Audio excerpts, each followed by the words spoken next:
예수의 진의 토마복음 제2강을 시작하도록 하겠습니다. 교재가 필요하신 분은 여기 인터넷 주소로 들어가시면 돼요.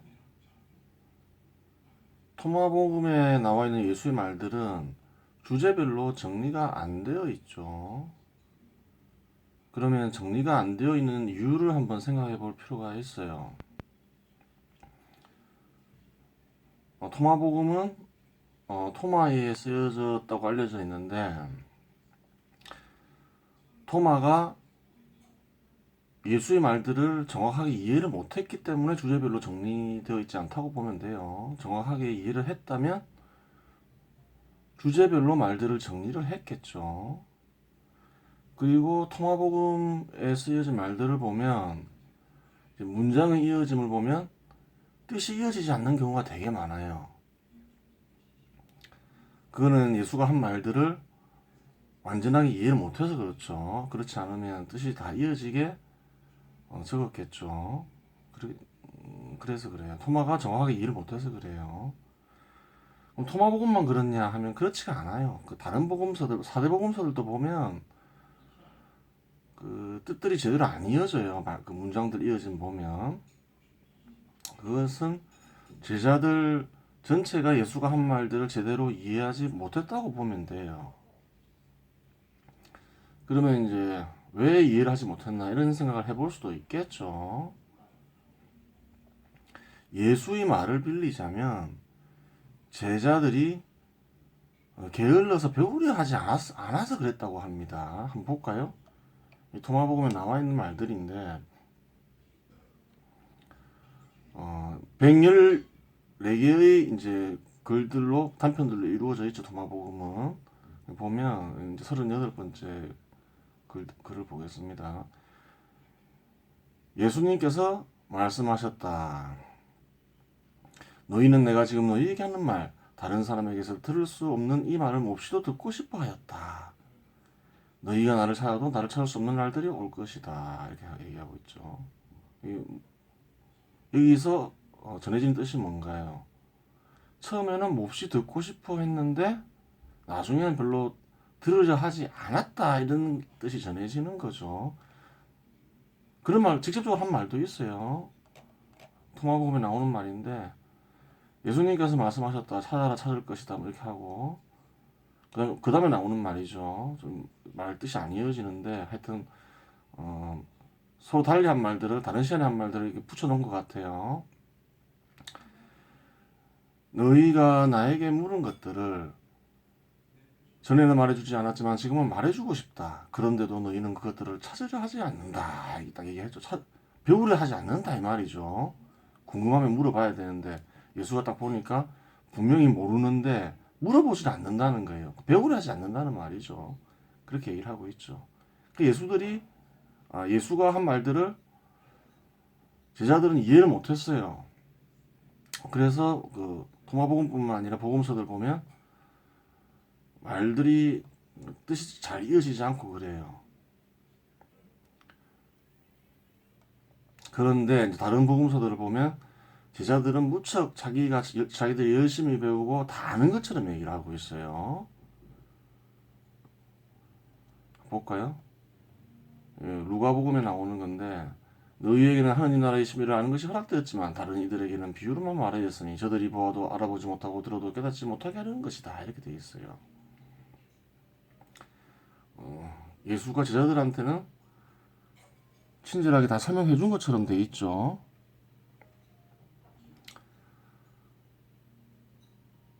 그런데 이제 위에 도마복음 얘기 들어보면 제자들은 배우려 하지 않았다 이렇게 얘기를 하고 있죠. 좀 약간 다르게 쓰여져 있는 거죠. 예수는 제자들이 게을러서 배우려 하지 않았다라고 얘기했지만 또 꼭 그렇지만은 않을 수도 있어요. 우선 예수가 한 말들 보면 대부분 다 비유죠. 비유인 거예요. 우리가 아는 걸 바로 설명하면 이해하기가 쉽지만 이것을 또 다른 거에 빗대어서 설명하면 어려워지잖아요.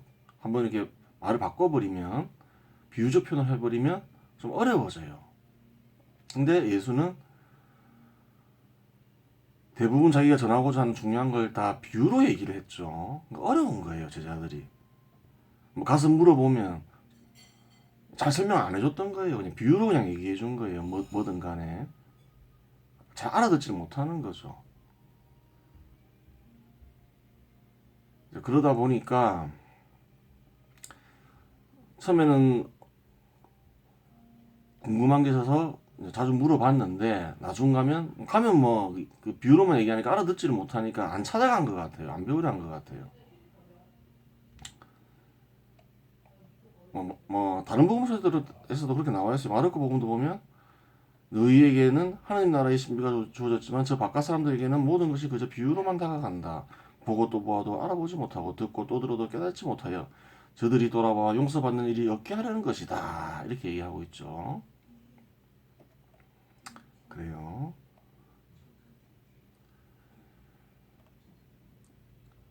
그 제자들에게만 이렇게 비유로 설명 안 해준 게 아니라 예수는 그냥 원래 처음부터 설명 안 해줬어요. 그러니까 도마복음에 이런 말이 있는 거죠. 나중에는 설명해 주려고 했던 것 같아요. 이 나와 있잖아요. 전에는 말해주지 않았지만 지금은 말해주고 싶다. 예수가 봐도 좀 심각했던 것 같아요. 전혀 알아듣지도 못하고 알아듣지 못하면 다른 사람들한테 전파할 수도 없잖아요. 그좀 설명해 주려고 했던 것 같아요. 근데 안 찾아왔다죠. 그런데 나중에 예수가 사라진 뒤에 많은 사람들이 예수에 대해서 궁금해하면서 물어봤겠죠. 이 비유가 무슨 뜻인가 하고 많이 물어봤겠죠. 근데 제자들이 좀 아는 척을 하려고 했던 것 같아요. 그래서 이제 이런 말들이 적혀있는 걸로 볼 수 있겠죠. 그럼 이런 말은 왜 나왔을까? 제자들이 이제 이렇게 좀 이상하잖아요. 저들이 보아도 알아보지 못하고 들어도 깨닫지 못하게 하려는 것이다. 이런 것도 있고 이런 말들이 있죠. 이런 말 왜 했을까? 이와 유사한 말이 이사야에도 이사야 말에도 있어요. 어떻게 볼까요? 너는 저 백성의 마음을 무디게 하고 그 길을 어둡게 하며 그 눈을 더럽게 하여라. 그들이 눈으로 보고 귀로 듣고 마음으로 깨닫고서는 돌아와 치유되는 일이 없게 하여라. 이렇게 되어 있는 거예요. 그러니까 이사야 말이 비슷하죠. 이사야 말을 좀 바꾼 것 같아요. 왜 바꿨냐? 사람들이 궁금하겠죠. 왜 예수는 비유로 얘기하느냐? 직접 설명해 주면 쉬운데. 그러니까 이제 그 이사야 말을 좀 약간 변형시켰다고 보면 되겠죠. 이사야는 기원전 한 800년경 예언가로 알려져 있죠. 그런 거예요. 바꿔서 이렇게 얘기했다고 보면 되는 거예요. 그러면 예수는 왜 비유로 이렇게 얘기했을까? 이렇게 생각해 볼 수가 있는 거예요.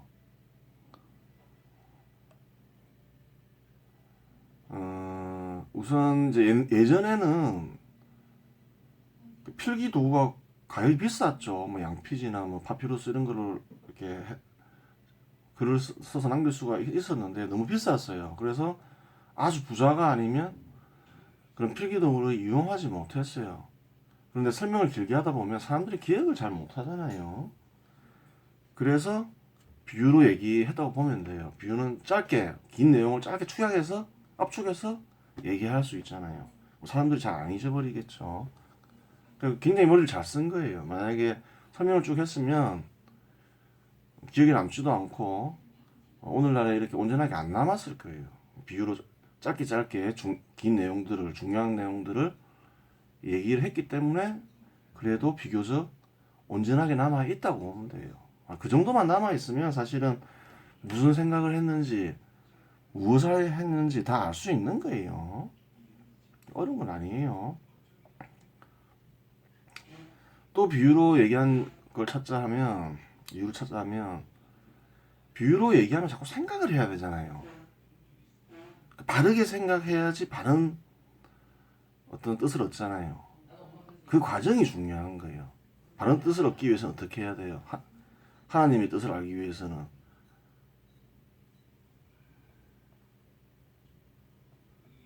어떻게 해야 되겠어요? 하나님과 같이 생각을 해야 되겠죠. 그런 의도로 이렇게 비유로 얘기했다면 돼요. 한 두 가지 목적이 있는 거죠. 온전하게 전하기 위해서, 하나님 같이 생각하게 하기 위해서. 그게 바로 이제 하나님 같이 생각하는 게 뭐예요? 진리에 이르는 길인 거예요. 진리에 이르는 길. 자, 그러면 좀 더 다뤄보도록 하겠습니다. 진리에 이르는 길에 대해서 정리해 볼게요. 주제별로 정리를 하는 거죠. 두 번째 말인데, 순서는 이제 제가 주제별로 정리했으니까 그 도마복음하고 순서가 틀리겠죠. 예수님께서 말씀하셨다. 찾는 사람은 찾아낼 때까지 찾기를 멈추지 마라. 그가 찾아내면 당황할 것이다. 그리고 당황하면 놀라면 모든 것을 다스릴 것이다. 이렇게 되겠죠. 예수가 하라는 대로 하면 이러한 현상이 찾아온다는 거죠. 그러면 이 말을 진짜 예수가 했느냐라고 보면, 다른 복음서들을 보면 예수가 직접 한 말이 아니에요. 한번 볼까요? 히브리인들이 복음에도 다음과 같이 기록되어 있다. 놀란 사람이 임금이 되어 다스릴 것이고 다스리게 된 사람은 쉴 것이다. 이렇게 얘기하고 있죠. 그리고 다음 문장을 보면 이것들과 마찬가지로 다음이 가능하다. 이걸 풀이하면 이렇게 된다는 거예요. 찾는 사람은 그가 찾아내기 전까지는 그만두지 않을 것이다. 그리고 그가 찾아낸 다음에는 놀랄 것이고 놀란 다음에는 임금이 되어 다스릴 것이며 다스린 다음에는 쉴 것이다. 이렇게 되어 있는 거예요. 이걸 즉 이 문장을 풀이하면 이렇게 된다는 거예요. 그러니까 이 말하고 이 말이 거의 같죠. 오히려 히브리인들의 복음을 보면 좀 더 길죠. 다스릴 것이다까지만 나와 있고 토마복음에는 다스린 다음에 나와 있죠. 다스린 다음에는 쉴 것이다 이렇게 되어 있는 거예요. 예수가 하라는 대로 하면 이렇게 된다는 거예요. 그러면 이제 예수가 한 말은 이거라 보면 되죠. 표현도 이제 비유적 표현이고 예수가 늘 즐겨 쓰는 표현 방식이죠. 예수는 이렇게 말한 거예요. 놀란 사람이 임금이 되어 다스릴 것이고 다스리게 된 사람은 쉴 것이다 이렇게 된 거예요. 그 뒤에 제자들이나 사도들이 풀이한 게 이제 이 글들이 되겠죠. 토마복음 두 번째 말하고 이게 되는 거예요. 그럼 이 말이 잘못 풀이된 거냐? 잘못 풀이된 건 아니에요. 잘못 풀이된 건 아니고 맞는 말이에요. 그러면 이제 이렇게 풀이한 이유를 한번 생각해 볼 수가 있는 거예요. 놀란 사람이 임금이 되 다스릴 것이고 다스리게 된 사람은 쉴 것이다를 이제 토마복음에서 한 말 이렇게 풀이할 수 있는 걸 살펴볼 수 있겠죠. 히브리인들이 복음을 보는 게 더 낫겠죠. 더 길게 나와 있으니까. 예수가 주로 많은 말들을 했는데 이런 말을 많이 했어요. 찾아라, 찾을 것이다. 이 말을 했죠. 92번째에 나와 있죠. 토마복음. 94번째 또 반복이 되죠. 똑같은 말을 적어놨죠. 자주 얘기했다는 거죠. 찾는 자는 찾을 것이다. 이렇게 되어 있는 거예요. 그리고 토마복음에만 아니라 딴 복음서들에서도 이 말은 다 나와요. 루카복음을 봐도 찾아라 너희가 얻을 것이다. 문을 두드려라 너희에게 열릴 것이다. 이런 말도 나오고 마태복음을 봐도 뭐 청하여라 너희에게 주실 것이다. 찾아라 너희가 얻을 것이다. 이런 말들이 계속 나와요. 찾아라는 거예요. 그러니까 무엇을 찾아라는 거죠? 돈 버는 방법을 찾나요? 뭐 아름다운 여인, 뭐 멋진 남자 찾게 해달라고 뭐 기도하라 이 말인가요? 아니겠죠. 찾아라 한 대상이 있겠죠. 그 대상이 뭘까요? 일단 그건 떠나서 뭐 대단한 거겠죠. 대단한 것을 찾아라 한 거겠죠. 찾으면 이제 놀란다는 거죠. 근데 히브리인 복음하고 그 토마 복음하고 안무정이 조금 차이는 있어요. 그 토마 복음 보면 찾는 사람은 찾아낼 때까지 찾기를 멈추지 마라 이렇게 돼 있고 히브리인들이 복음에는 찾는 사람은 그가 찾아내기 전까지는 그만두지 않을 것이다. 찾기 시작하면 그냥 스톱을 안 한다는 거죠. 그만두지 않는다는 거죠. 어느 게 맞을까요? 토마복음이 맞죠. 이거는 이 첫 문장은 찾는 사람은 찾아내기 전까지 그만두지 않는다 했지만 그만둘 수 있죠. 그 예수가 또 비유로 표현한 게 있어요. 씨 뿌리는 비유에 나와 있는데 뭐 유혹에 빠져서 그만둘 수도 있고 능력이 안 돼서 그만둘 수도 있는 거예요. 혹은 살아가는 게 힘들어서 살기 바빠서 포기할 수도 있고 그런 거예요. 그러니까 그만두지 않을 것이다라는 말은 잘못됐고 그냥 멈추지 말아야 맞겠죠. 그 다음에 이제 찾은 찾아낸 다음에는 놀랄 것이다 이렇게 했죠. 찾아내면 당할 것이다. 비슷한 말이죠. 왜 당황할까요? 대단한 걸 찾아냈기 때문에 당황하겠죠. 대단한 거. 찾아라 하는 거에서는 대상이 있는 거예요. 아무거나 찾는 게 아니에요. 돈 찾고 이런 게 아니에요. 부 찾고 명예 찾고 이성 찾고 이런 게 아니에요. 찾는 대상이 있는 지정이 돼 있는 거예요. 찾은 다음에 어떻게 돼요? 모든 것을 다스릴 것이다. 모든 것을 다스릴 것이라 되는 거예요. 무엇을 찾길래 다스린다 할까? 근데 비유를 보면 임금이 되어 다스린다 하는 거죠. 임금이 돼. 인간 세상에서 가장 높은 게 임금이죠.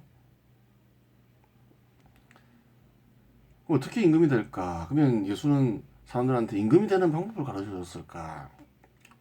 모든 사람들이 다 알면 모든 사람들이 다 임금이 되는가? 이렇게 생각해 볼 수 있는데 그게 그런 뜻이 아니겠죠. 찾는 존재가 대단한 존재이기 때문에 그렇겠죠. 임금과 같은 존재겠죠. 절대자죠, 절대자. 절대자를 얘기하는 거죠.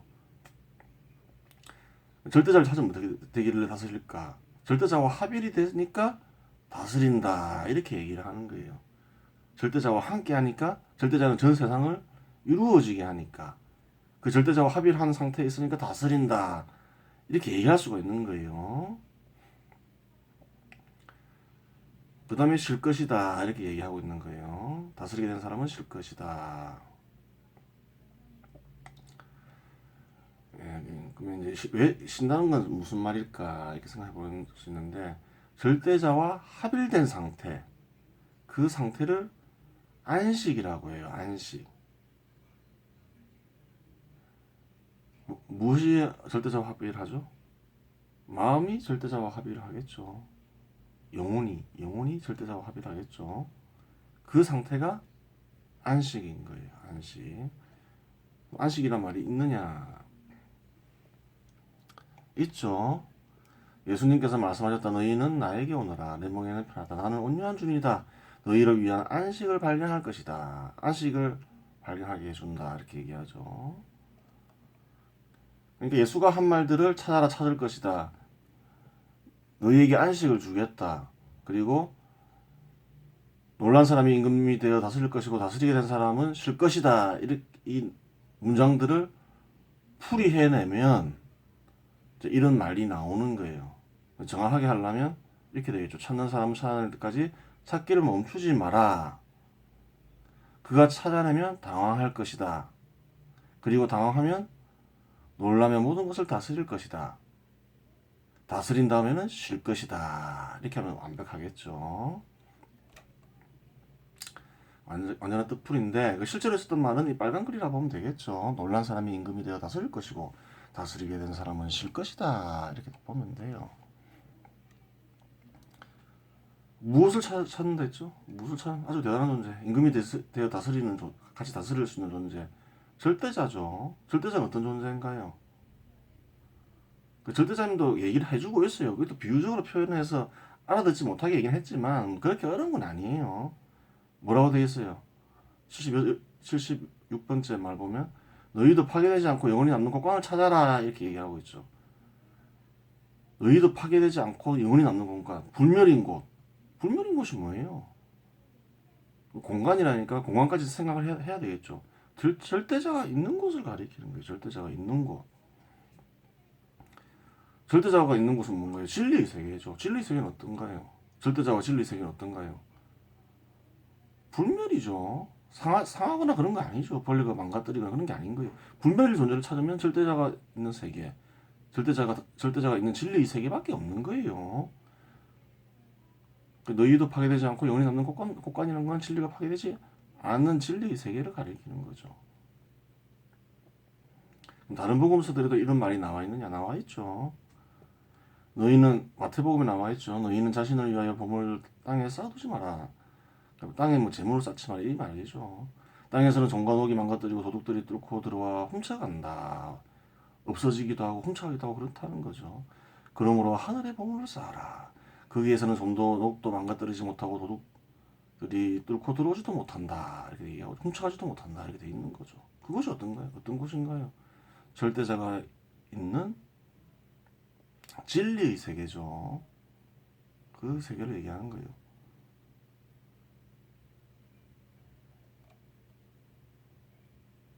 또 다른 말을 볼까요? 예수님께서 말씀하셨다. 너희가 살아있는 동안에 살아계신 분을 바라보아라. 그래야 죽지 않을 것이며 그분을 보려고 해도 보지 못하는 일이 없을 것이다. 살아있는 동안에 살아계신 분은 누군가요? 절대자를 가리키는 거죠. 절대자. 절대자를 가리키는 거예요.